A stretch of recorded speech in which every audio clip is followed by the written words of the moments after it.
আমাদের প্রিয় মাতৃভূমি বাংলাদেশ খুব সেন্সিটিভ অ্যান্ড ক্রুশাল একটা টাইম পার করছে। আমরা আমাদের প্রিয় মাতৃভূমির জন্য আজকের কেপ টাউনের বাইতুল কুদস মসজিদ থেকে, মসজিদুল কুদস থেকে দোয়া করি আল্লাহ তাআলা আমার প্রিয় মাতৃভূমি বাংলাদেশকে হেফাজত করুক। যেটাতে আমার দেশের কল্যাণ, যেটাতে আমার দশের কল্যাণ, আল্লাহ তাআলা সেই ফায়সালা করুক। আমরা সবাই এক দেহ এক প্রাণ।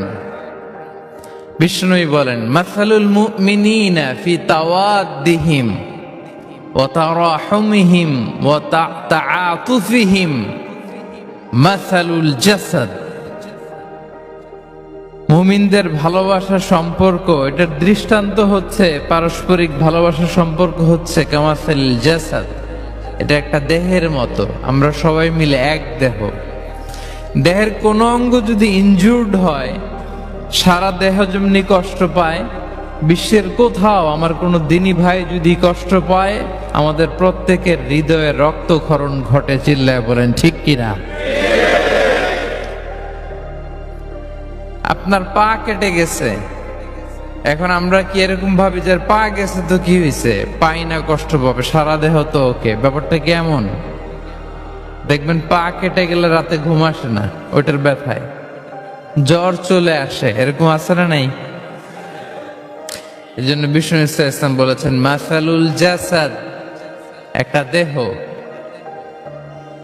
দেহের এক অঙ্গ ইনজুর্ড হলে যেমনি সারা দেহ কষ্ট পায়, পুরো দেহটা রাত জেগে থাকে, জ্বর এসে যায়, তেমনি গোটা বিশ্বের কোনো প্রান্তে, কোনো জনপদে, কোনো এলাকায় কোন মুসলিম ভাইয়ের যদি কষ্ট হয়, সেটা আমাদের হৃদয়ে যেয়ে লাগে। ঠিক কিনা বলেন?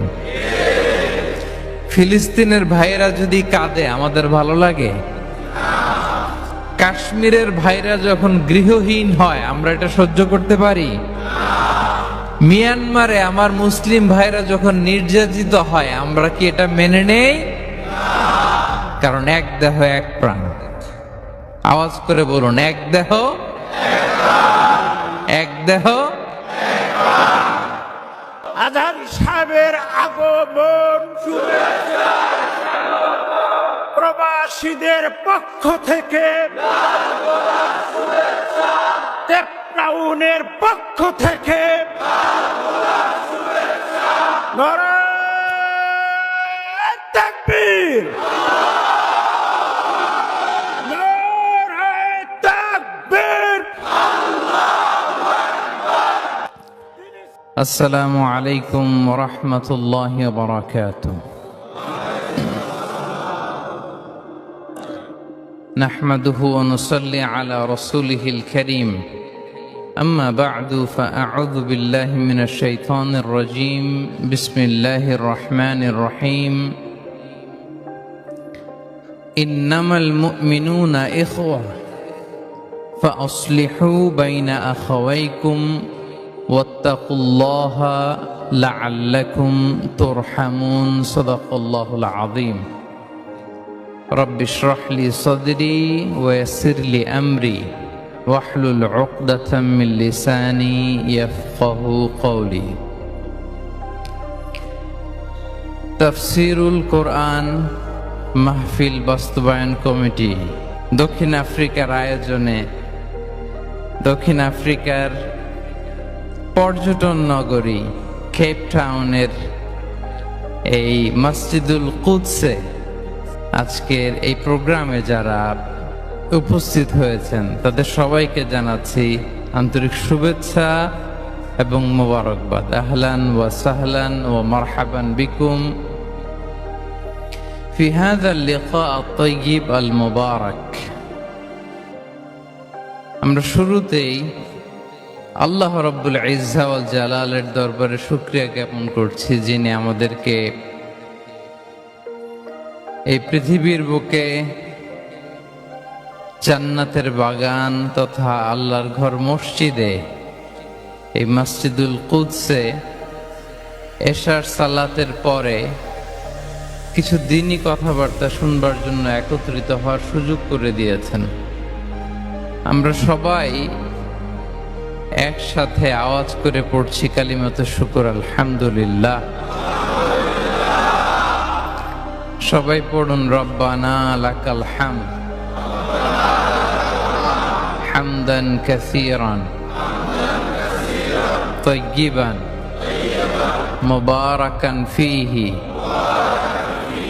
ইয়া রাব্বি লাকাল হামদু কামা ইয়ানবাগি লিজালালি ওয়াজহিকা ওয়া আযীমি সুলতানিকা লাকাল হামদু বিল ঈমান লাকাল হামদু বিল ইসলাম লাকাল হামদু বিল কুরআন। আমরা আল্লাহ রাব্বুল ইজ্জা ওয়াল জালালের দরবারে শুকরিয়া জ্ঞাপনের পরপরই আজকে এই প্রোগ্রামকে যারা বাস্তবায়ন করেছেন, অর্গানাইজার, তাদেরকে আমি অন্তরের অন্তঃস্থল থেকে শুভেচ্ছা এবং মোবারকবাদ জানাতে চাই। And especially I would like to thank the Masjidul Quds authority for giving us a chance to organize such a beautiful event inside the mosque. May Allah reward them the best. আমরা সবাই বলি আমিন। আজকের প্রোগ্রামে উপস্থিত আছেন দক্ষিণ Africa প্রবাসী ব্যবসায়ী বৃন্দ, চাকরিজীবী বৃন্দ, কমিউনিটি লিডার্স, প্রেস, মিডিয়া, সাংবাদিক, ভলান্টিয়ার্স, আছেন আইম্মাতুল মাসাজিদ, মাদ্রাসা শিক্ষক মণ্ডলী, এবং সেকেন্ড ফ্লোরে আমাদের বোনেরাও এসছেন, এবং আমাদের কচিকাচা সোনামণিরা, ছাত্র ভাইয়েরা, এবং ফরেনার যদি কেউ থেকে থাকেন, আমি সবাইকে অন্তরের অন্তঃস্থল থেকে শুভেচ্ছা এবং মোবারকবাদ জানিয়ে শুরু করছি। সম্মানিত সুধী, এই সফরটা আমার দক্ষিণ আফ্রিকাতে ব্যক্তিগত সফর ছিল। কোনো প্রোগ্রামে জয়েন করব এরকম কোনো প্ল্যান আমার ছিল না, কিন্তু তারপরে আল্লাহ তাআলার ফয়সালা, জোহানেসবার্গে আমি একটি প্রোগ্রামে অংশগ্রহণের সুযোগ আমার হয়েছে, এবং কেপ টাউনে আমার দ্বিতীয় প্রোগ্রামে আজকে আপনাদেরকে নিয়ে অংশগ্রহণের সুযোগ আমাদের হয়েছে আলহামদুলিল্লাহ। এবং এই কেপ টাউনের এই প্রোগ্রামের মধ্য দিয়ে আমার সফর এখানে শেষ হবে। কেপ টাউন দিয়ে আমি আমার সফর শেষ করব ইনশাআল্লাহ বিইذنিল্লাহ। খুব চমৎকার একটি শহর, খুব চমৎকার অসাধারণ একটি শহর, পাহাড়ে ঘেরা। আমি যতই দেখছি ততই মুগ্ধ হচ্ছি। বিশুদ্ধ নগরী, একেবারে ফ্রেশ এয়ার, মানে এনভায়রনমেন্টাল পলিউশন আমার চোখে পড়েনি। আজকে আবার একটা হেলিকপ্টার রাইড দিলাম, দিয়ে পুরো কেপ টাউনটা উপর থেকেও দেখলাম। তো যতই দেখি ততই মুগ্ধ হই। আল্লাহ শুকরিয়া যে আল্লাহ তাআলা এরকম চমৎকার জায়গায় আপনাদেরকে রেখেছেন আলহামদুলিল্লাহ। আমরা আল্লাহ তাআলার দরবারে আসলে শুকরিয়া করে শেষ করতে পারবো না। ওয়া ইন তাউদ্দু নি'মাতাল্লাহি লা তুহসুহা, আল্লাহর নেয়ামত যদি আমরা গুনতে শুরু করি, গুনে শেষ করা যাবে প্রিয় ভাইরা? যাবে না। বাংলাদেশে চাকরির বাজার মন্দা, ব্যবসা করতে গেলে অনেক ঝক্কি ঝামেলা, নিরাপত্তা, এটা সেটা অনেক কিছু বিবেচনা করে আমাদেরকে থাকতে হয়। তার বিপরীতে এখানে আল্লাহ তাআলা আপনাদেরকে প্রতিষ্ঠিত করেছেন। অনেকে এই দেশের ন্যাশনালিটি পেয়েছেন, সাউথ আফ্রিকান ন্যাশনালিটি পেয়েছেন। তারপর ব্যবসায় আপনারা ভালো করছেন, রিজিকের 10 ভাগের 9 ভাগ আল্লাহ ঢুকিয়ে দিয়েছেন ব্যবসার ভেতরে আলহামদুলিল্লাহ। তো দেশে যারা স্ট্রাগল করছে তাদের তুলনায় তো আমরা অনেক ভালো, কি বলেন? আপনাদের কোনো কমপ্লেন নাই তো? সব সময় কি বলবেন? আলহামদুলিল্লাহ বললে আল্লাহ তাআলা নেয়ামত আরো বাড়িয়ে দিবে। আমি প্রাণ ভরে আপনাদের জন্য দোয়া করি, আল্লাহ তাআলা আপনাদের রিজিকে বারাকা দান করুক, আল্লাহ তাআলা আপনাদের স্বাস্থ্যে বারাকা দান করুক, আপনাদের কর্ম প্রচেষ্টা, আপনাদের অ্যাক্টিভিটি, আপনাদের এঙ্গেজমেন্ট আল্লাহ তাআলা বারাকা দান করুক। আমাদের প্রিয় মাতৃভূমি বাংলাদেশ খুব সেন্সিটিভ অ্যান্ড ক্রুশাল একটা টাইম পার করছে। আমরা আমাদের প্রিয় মাতৃভূমির জন্য আজকের কেপটাউনের বাইতুল কুদস মসজিদুল কুদস থেকে দোয়া করি, আল্লাহ তাআলা আমার প্রিয় মাতৃভূমি বাংলাদেশকে হেফাজত করুক। যেটাতে আমার দেশের কল্যাণ, যেটাতে আমার দশের কল্যাণ, আল্লাহ তাআলা সেই ফায়সালা করুক। সম্মানিত সুধী, আর কাল বিলম্ব না করে আমি আমার মূল আলোচনায় যাচ্ছি। সম্মানিত সুধী, আমি সূরাত আল হুজরাতের 10 নম্বর আয়াত তেলাওয়াত করেছি, যেখানে আল্লাহ তাআলা আমাদের ভ্রাতৃত্বের গুরুত্ব নিয়ে আলোকপাত করেছেন। আমি মূল আলোচনায় যাচ্ছি এবং আমি সবাইকে রিকোয়েস্ট করব যে নিয়তটাকে খালিস করে একমাত্র আল্লাহ তাআলার সন্তুষ্টির জন্য 1 ঘন্টা আমরা একটু স্যাক্রিফাইস করি। কত ভাবে কত জায়গাতে আমাদের সময় চলে যায়, হতে পারে এই 1 ঘন্টার আলোচনা তো কারোর জন্য এটা নাজাতের ওয়াসিলা হয়ে যেতে পারে। জি, আপনারা এখন যেমনি চুপচাপ নীরব, শেষ পর্যন্ত এরকম চুপচাপ নীরব থাকবেন তো? আর বিরক্ত হলে আমাকে বলবেন যে হুজুর আন না, তাহলে আমিও বেঁচে যাই। জি, মাশাআল্লাহ, তাবারাকাল্লাহ। আল্লাহ তাআলা আমাদের আশাকে, বসাকে, এই আয়োজনকে কবুল করুক। আমরা এখানে যেমনি একত্রিত হলাম, আমরা আল্লাহর জান্নাতেও যেন এমনি একত্রিত হতে পারি, আল্লাহ তৌফিক দান করুক। প্রিয় ভাইয়েরা, সূরাতুল হুজরাতের 10 নম্বর আয়াতে আল্লাহ তাআলা বলছেন, ইন্নামাল মুমিনুনা ইখওয়া। আল্লাহ বলেন বিশ্বাসীরা ভাই ভাই, মুমিনরা ভাই ভাই। আমরা মুমিনরা কি? ভাই ভাই। এটা ফিল হয়? হ্যাঁ, এটা ফিল করতে হবে, শুধু মুখে বললে হবে না। আমরা কিন্তু ভাই ভাই, উই আর ব্রাদার্স ইন ইসলাম। ইন্নামাল মুমিনুনা ইখওয়া, বিশ্বাসীরা ভাই ভাই। ফাআসলিহু বাইনা আখাওয়াইকুম। আর এই ভ্রাতৃত্বের মধ্যে যদি কখনো টানাপোড়েন হয়, বোঝাপড়ায় সমস্যা হয়, বিরোধ হয়, তাহলে মিলমিশ করে দিও, তোমরা সেটা আপোষে মীমাংসা করে দিও। আদেশটা কার? আওয়াজ করে বলুন না, আদেশটা কার? বিশ্বাসীরা ভাই ভাই। এই ভ্রাতৃত্বের বন্ধনে যদি কখনো বোঝাপড়ায় ঝামেলা হয়, বিরোধ হয়, বিবাদ হয়, আপোষে মীমাংসা করে দিও, মিলে যেও। আর ওয়াত্তাকুল্লাহ, আল্লাহকে ভয় করো, লাআল্লাকুম তুরহামুন, তাহলে তোমরা অনুগ্রহ প্রাপ্ত হবে। এই আয়াতটাকে ঘিরে কিছু বার্তা আজকে এই কেপটাউনের এই প্রোগ্রামে আমি শেয়ার করব ইনশাআল্লাহ। তাহলে প্রথম মেসেজ হচ্ছে আমরা ভাই ভাই, উই অল আর ব্রাদার্স। মুমিনরা ভাই ভাই, আওয়াজ করে বলুন, মুমিনরা আমরা ভাই ভাই। পৃথিবীতে ভ্রাতৃত্ব, ব্রাদারহুড, এটা অনেক ধরনের। 1 নম্বর ভ্রাতৃত্ব হচ্ছে আল উখুয়া আল ইনসানিয়া, মানবিক দিক থেকে ভাই। যারাই মানুষ তারাই ভাই, কারণ আমাদের আদি পিতার নাম, আদি মাতা Adam and Eve.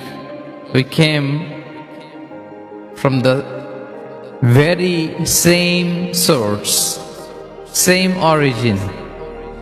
একটা জায়গা থেকে আসছে। সবার বাপ যদি একজন হয়, সবার মা যদি একজন হয়, তো আমরা সবাই কি সুবহানাল্লাহ পড়বেন না? তাহলে ভ্রাতৃত্বের একটা রূপ হচ্ছে আল উখুয়া আল ইনসানিয়া, মানবিক দিক থেকে ভাই।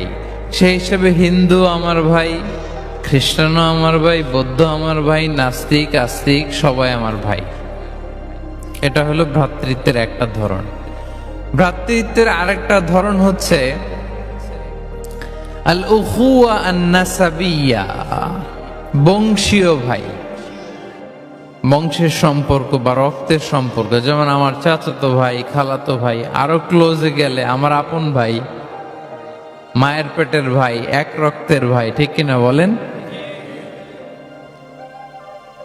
এটা গেল 2 নাম্বার, এটা রক্তের সম্পর্ক।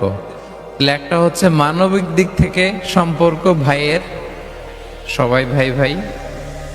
আরেকটা হচ্ছে বংশীয় বা রক্তের সম্পর্ক, আমার সিবলিং, শাকিক, আমার আপন ভাই। 2টা গেল। 3 নাম্বার হচ্ছে আল উখুয়া আদ-দীনিয়া, দ্বীনি ভাই। আর আমরা এটা নিয়েই কথা বলছি, আল উখুয়া আদ-দীনিয়া, ইন্নামাল মুমিনুনা ইখওয়াতুন। মুফাসসিরিন ইকরাম বলেছেন ইয়ানি ইখওয়াতুন ফিদ-দীন, মুমিনরা ভাই ভাই হচ্ছে 3 নাম্বার সেন্সে, আমরা দ্বীনি ভাই।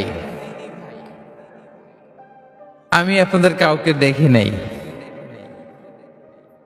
আমাকে হয়তো সোশ্যাল মিডিয়ায় দেখেছেন, কিন্তু সরাসরি হয়তো দেখেন নাই। কিন্তু এই যে আমাদের ভ্রাতৃত্ব, এটা দ্বীনি ভ্রাতৃত্ব, দ্বীনি ভাই আমরা।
আমাদের প্রিয় মাতৃভূমি বাংলাদেশ খুব সেন্সিটিভ অ্যান্ড ক্রুশাল একটা টাইম পার করছে। আমরা আমাদের প্রিয় মাতৃভূমির জন্য আজকের কেপ টাউনের বাইতুল কুদস মসজিদ থেকে, মসজিদুল কুদস থেকে দোয়া করি আল্লাহ তাআলা আমার প্রিয় মাতৃভূমি বাংলাদেশকে হেফাজত করুক। যেটাতে আমার দেশের কল্যাণ, যেটাতে আমার দশের কল্যাণ, আল্লাহ তাআলা সেই ফয়সালা করুক। আমরা সবাই এক দেহ এক প্রাণ। বিষ্ণুই বলেন, মাসালুল মুমিনিনা ফি তাওয়াদ্দিহিম ওয়া তারাহুমিহিম ওয়া তাআতুফিহিম মাসালুল জাসাদ। মুমিনদের ভালোবাসা সম্পর্ক, এটার দৃষ্টান্ত হচ্ছে, পারস্পরিক ভালোবাসার সম্পর্ক হচ্ছে কামাসালিল জাসাদ, এটা একটা দেহের মতো। আমরা সবাই মিলে এক দেহ। দেহের কোনো অঙ্গ যদি ইনজুর্ড হয়, সারা দেহ যেমনি কষ্ট পায়, বিশ্বের কোথাও আমার কোনো দিনী ভাই যদি কষ্ট পায়, আমাদের প্রত্যেকের হৃদয়ে রক্তক্ষরণ ঘটে। চিল্লায় বলেন ঠিক কিনা? আপনার পা কেটে গেছে, এখন আমরা কি এরকম ভাবি যে পা গেছে তো কি হয়েছে, পাই না কষ্ট পাবে, সারা দেহ তো ওকে। ব্যাপারটা কেমন? দেখবেন পা কেটে গেলে রাতে ঘুম আসে না, ওইটার ব্যথায় জ্বর চলে আসে, এরকম আছে না নাই? এই জন্য বিষ্ণু ইসলাম বলেছেন, মাসালুল জাসাদ, একটা দেহ, দেহের এক অঙ্গ ইনজুর্ড হলে যেমনি সারা দেহ কষ্ট পায়, পুরো দেহটা রাত জেগে থাকে, জ্বর এসে যায়, তেমনি গোটা বিশ্বের কোনো প্রান্তে, কোনো জনপদে, কোনো এলাকায় কোনো মুসলিম ভাইয়ের যদি কষ্ট হয়, সেটা আমাদের হৃদয়ে যেয়ে লাগে। ঠিক কিনা বলেন? ফিলিস্তিনের ভাইয়েরা যদি কাঁদে, আমাদের ভালো লাগে? কাশ্মীরের ভাইরা যখন গৃহহীন হয়, আমরা এটা সহ্য করতে পারি? মিয়ানমারে আমার মুসলিম ভাইরা যখন নির্যাতিত হয়, আমরা কি এটা মেনে নেই? কারণ এক দেহ এক প্রাণ। আওয়াজ করে বলুন, এক দেহ এক দেহ। আজহার সাহেবের আগমন প্রবাসীদের পক্ষ থেকে, কেপ টাউনের পক্ষ থেকে নারায়ে তাকবীর, নারায়ে তাকবীর। আসসালামু আলাইকুম ওয়া রাহমাতুল্লাহি ওয়া বারাকাতুহু।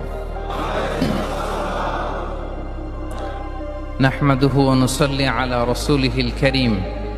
أما بعد فأعوذ بالله من الشيطان الرجيم.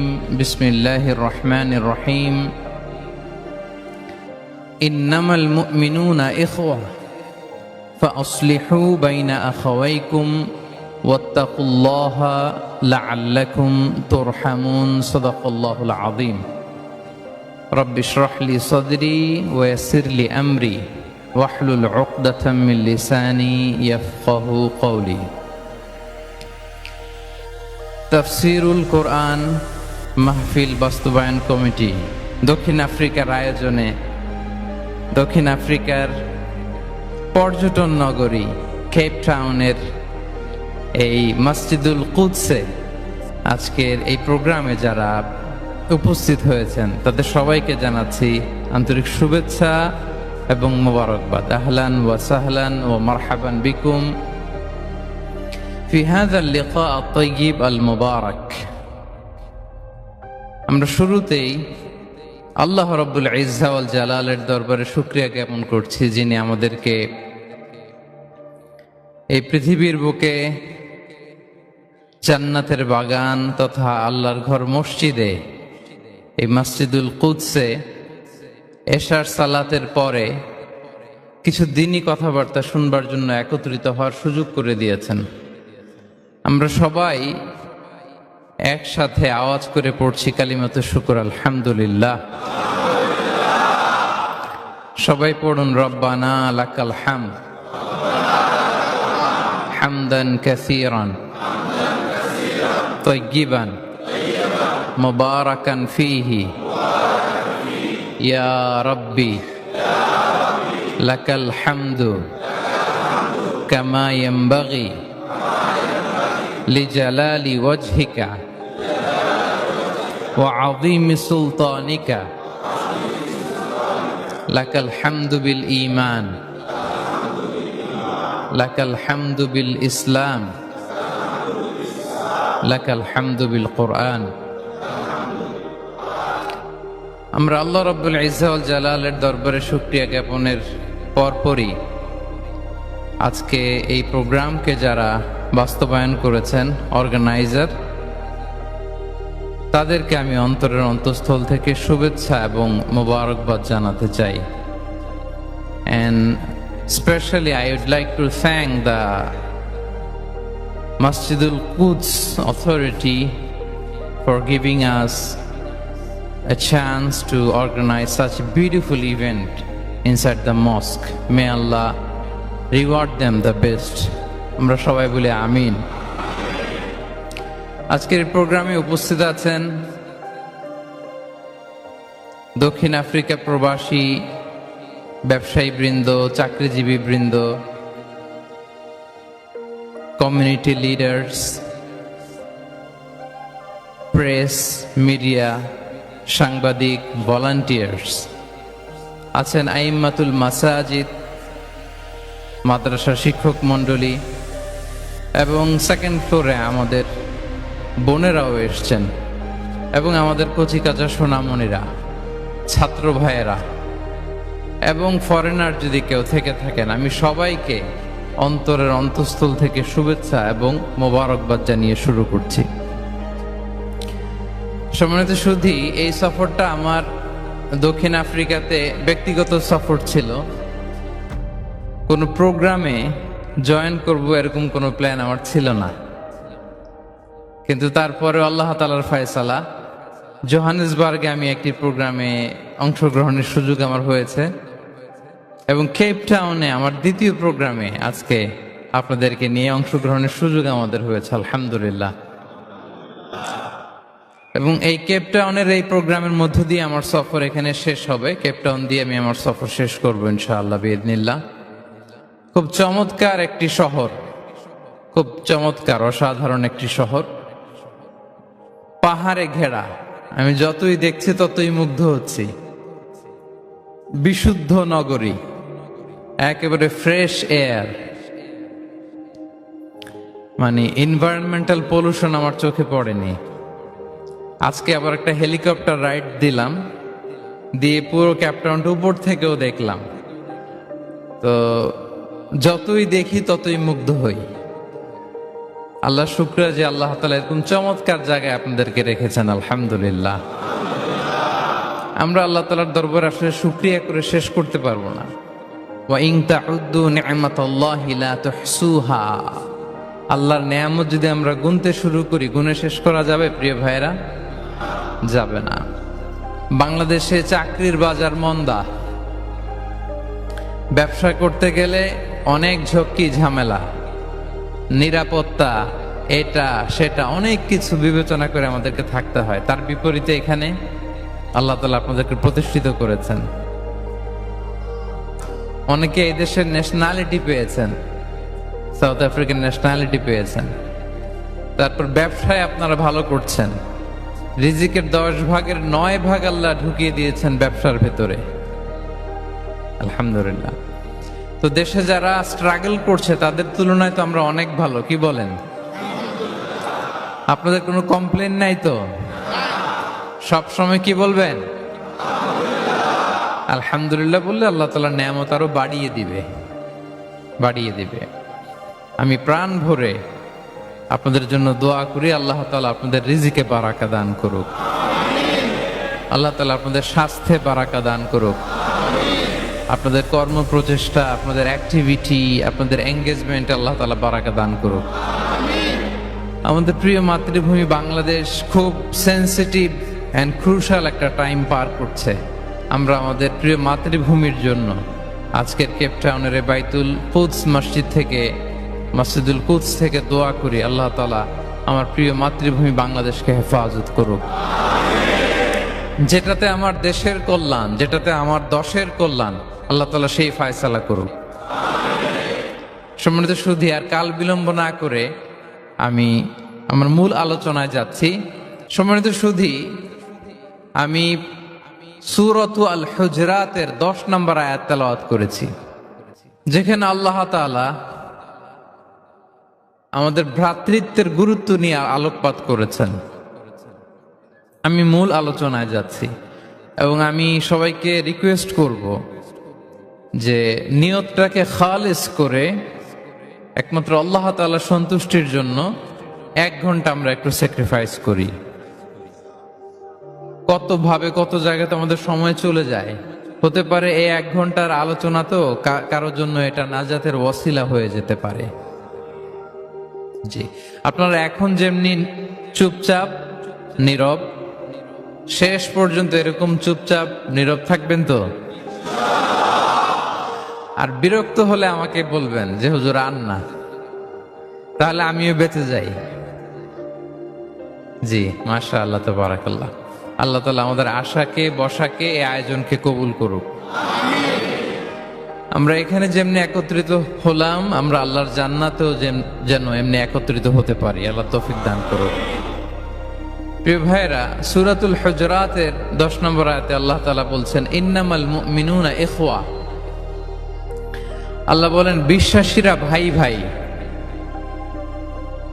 মুমিনরা ভাই ভাই। আমরা মুমিনরা কি ভাই ভাই? এটা ফিল হয়? হ্যাঁ, এটা ফিল করতে হবে, শুধু মুখে বললে হবে না। আমরা কিন্তু ভাই ভাই, উই আর ব্রাদার্স ইন ইসলাম। ইন্নামাল মুমিনুনা ইখওয়া, বিশ্বাসীরা ভাই ভাই। ফাআসলিহু বাইনা আখাওয়াইকুম।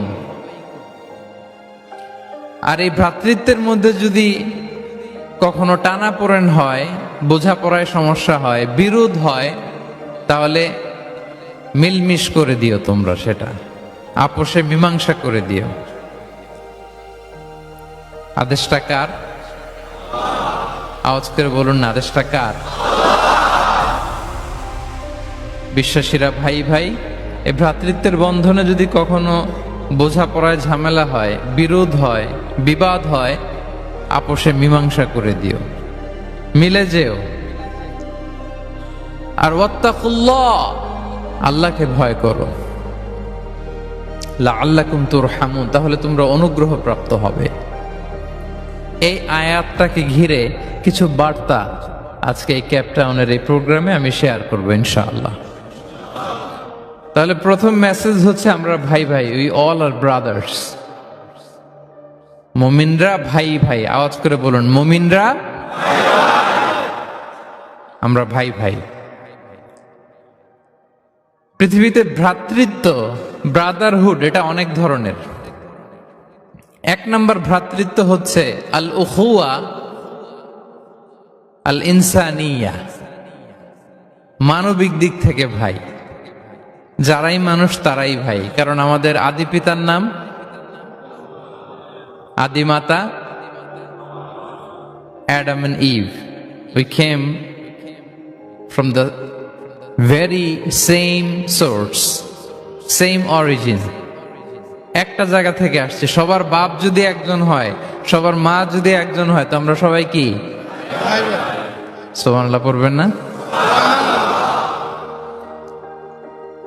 তাহলে ভ্রাতৃত্বের একটা রূপ হচ্ছে আল উখুয়া আল ইনসানিয়া, মানবিক দিক থেকে ভাই। সেই হিসেবে হিন্দু আমার ভাই, খ্রিস্টানও আমার ভাই, বৌদ্ধ আমার ভাই, নাস্তিক আস্তিক সবাই আমার ভাই। এটা হলো ভ্রাতৃত্বের একটা ধরন। ভ্রাতৃত্বের আরেকটা ধরন হচ্ছে আল উখুয়া আন নাসাবিয়া, বংশীয় ভাই, বংশের সম্পর্ক বা রক্তের সম্পর্ক। যেমন আমার চাচাতো ভাই, খালাতো ভাই, আরো ক্লোজে গেলে আমার আপন ভাই, মায়ের পেটের ভাই, এক রক্তের ভাই, ঠিক কিনা বলেন? এটা গেল 2 নাম্বার, এটা রক্তের সম্পর্ক। তাহলে একটা হচ্ছে মানবিক দিক থেকে সম্পর্ক ভাইয়ের, সবাই ভাই ভাই। আরেকটা হচ্ছে বংশীয় বা রক্তের সম্পর্ক, আমার সিবলিং, শাকিক, আমার আপন ভাই। 2টা গেল। 3 নাম্বার হচ্ছে আল উখুয়া আদ-দীনিয়া, দ্বীনি ভাই। আর আমরা এটা নিয়েই কথা বলছি, আল উখুয়া আদ-দীনিয়া। ইন্নামাল মুমিনুনা ইখওয়াতুন, মুফাসসিরিন ইকরাম বলেছেন ইয়ানি ইখওয়াতুন ফিদ-দীন। মুমিনরা ভাই ভাই হচ্ছে 3 নাম্বার সেন্সে, আমরা দ্বীনি ভাই। আমি আপনাদের কাউকে দেখি নাই, আমাকে হয়তো সোশ্যাল মিডিয়ায় দেখেছেন, কিন্তু সরাসরি হয়তো দেখেন নাই। কিন্তু এই যে আমাদের ভ্রাতৃত্ব, এটা দ্বীনি ভ্রাতৃত্ব, দ্বীনি ভাই। আমরা কি ভাই? এবং ইন্টারেস্টিংলি এই দ্বীনি ভাই বা দ্বীনি ভ্রাতৃত্ব আগের দুইটার চেয়েও মজবুত। কখনো কখনো এটা রক্তের সম্পর্ককে ছাড়িয়ে যায়। সুবহানাল্লাহ পড়েন। বদরের যুদ্ধে এই পাশে কুরাইশরা মানে মুশরিকরা, এই পাশে মুমিনরা। এমনও হয়েছে রাসূল সাল্লাল্লাহু আলাইহি ওয়াসাল্লামের পক্ষে মুমিনদের ওখানে এক ভাই আর আবু জাহেলের সাথে আরেক ভাই, দ্বন্দ্ব সংঘাত। এই ভাই ওই ভাইকে হত্যা করেছে দ্বীনের কারণে। তার মানে দ্বীনি ভ্রাতৃত্ব এটা এত মজবুত, এটা মাঝে মাঝে রক্তের সম্পর্ককেও ছাড়িয়ে ছাপিয়ে উপরে উঠে যায়। আল্লাহু আকবার। তাহলে আমাদের সম্পর্কটা হচ্ছে এরকম মজবুত সম্পর্ক। প্রিয় ভাইরা, আমরা সবাই দ্বীনি ভাই। আওয়াজ করে বলুন, কি ভাই? এবং আমাদের দৃষ্টান্ত দিয়েছেন বিষ্ণু ইসলাম। তিনি বলেছেন, তোমরা সবাই দ্বীনি ভাইয়েরা সবাই মিলে এক দেহ এক প্রাণ। আওয়াজ করে বলুন, এক দেহ এক প্রাণ। শুধু মুখ দিয়ে বললেই হবে, এটা ফিল করতে হবে। আমরা সবাই এক দেহ এক প্রাণ। বিষ্ণুই বলেন, মাসালুল মুমিনিনা ফি তাওয়াদ্দিহিম ওয়া তারাহুমিহিম ওয়া তাআতুফিহিম মাসালুল জাসাদ। মুমিনদের ভালোবাসার সম্পর্ক, এটার দৃষ্টান্ত হচ্ছে পারস্পরিক ভালোবাসার সম্পর্ক হচ্ছে কামাসালিল জাসাদ, এটা একটা দেহের মতো। আমরা সবাই মিলে এক দেহ। দেহের কোনো অঙ্গ যদি ইনজুর্ড হয়, সারা দেহ যেমনি কষ্ট পায়, বিশ্বের কোথাও আমার কোনো দ্বীনি ভাই যদি কষ্ট পায়, আমাদের প্রত্যেকের হৃদয়ের রক্তক্ষরণ ঘটে। চিল্লায় বলেন ঠিক কিনা? আপনার পা কেটে গেছে, এখন আমরা কি এরকম ভাবি যে পা গেছে তো কি হয়েছে, পাই না কষ্ট পাবে, সারা দেহ তো ওকে। ব্যাপারটা কেমন? দেখবেন পা কেটে গেলে রাতে ঘুম আসে না, ওইটার ব্যথায় জ্বর চলে আসে। এরকম আছে না নাই? এই জন্য বিষ্ণু ইসলাম বলেছেন, মাসালুল জাসাদ, একটা দেহ, দেহের এক অঙ্গ ইনজুর্ড হলে যেমনি সারা দেহ কষ্ট পায়, পুরো দেহটা রাত জেগে থাকে, জ্বর এসে যায়, তেমনি গোটা বিশ্বের কোনো প্রান্তে, কোনো জনপদে, কোনো এলাকায় কোনো মুসলিম ভাইয়ের যদি কষ্ট হয়, সেটা আমাদের হৃদয়ে যেয়ে লাগে। ঠিক কিনা বলেন? ফিলিস্তিনের ভাইয়েরা যদি কাঁদে, আমাদের ভালো লাগে? কাশ্মীরের ভাইরা যখন গৃহহীন হয়, আমরা এটা সহ্য করতে পারি? মিয়ানমারে আমার মুসলিম ভাইরা যখন নির্যাতিত হয়, আমরা কি এটা মেনে নেই? কারণ এক দেহ এক প্রাণ। আওয়াজ করে বলুন, এক দেহ এক দেহ। এটা মনে রাখতে হবে, আমরা এক দেহ এক প্রাণ। এবং বিষ্ণু ইসলাম বলেছেন যে আমাদের সম্পর্কটা হচ্ছে রোহামা উবাইনাহুম। এবং বিষ্ণু ইসলাম এটাকে এত গুরুত্ব দিয়েছেন, আমরা যদি কোরআনের দিকে তাকাই, আল্লাহ তাআলা বলেছেন আমাদের সম্পর্কটা হচ্ছে রোহামা উবাইনাহুম। রোহামা, একে অপরের প্রতি আমরা সফট হার্টেড, রহম দিল, একে অপরের প্রতি সফট হার্টেড। কোরআনের অন্য জায়গায় এসেছে বুনিয়ানুম মারসুস, সীসা ঢালা প্রাচীরের মতো আমাদের সম্পর্ক। সুবহানাল্লাহ পড়বেন না? কখনো কখনো হাদিসে এসেছে এক ভাই হচ্ছে আরেক ভাইয়ের মিরআতুল মুমিন। এক মুমিনের জন্য আরেক মুমিন হচ্ছে আয়না। আয়নার সামনে দাঁড়ালে দেখা যায় যে আমার এখানে একটা দাগ, তারপর আয়নার সামনে দাঁড়ালে আমাকে ঠিক করে নেওয়া যায়, গুছিয়ে নেওয়া যায়। তার মানে আমার সমস্যা, আমার ভুল, আমার খুঁত, আমার স্পট, এটা আয়না বলে দেয়। মুমিনরাও এরকম, এক ভাই আরেক ভাইকে সংশোধন করে দেয়। সুবহানাল্লাহ পড়ে। এবং কোরআন কখনো কখনো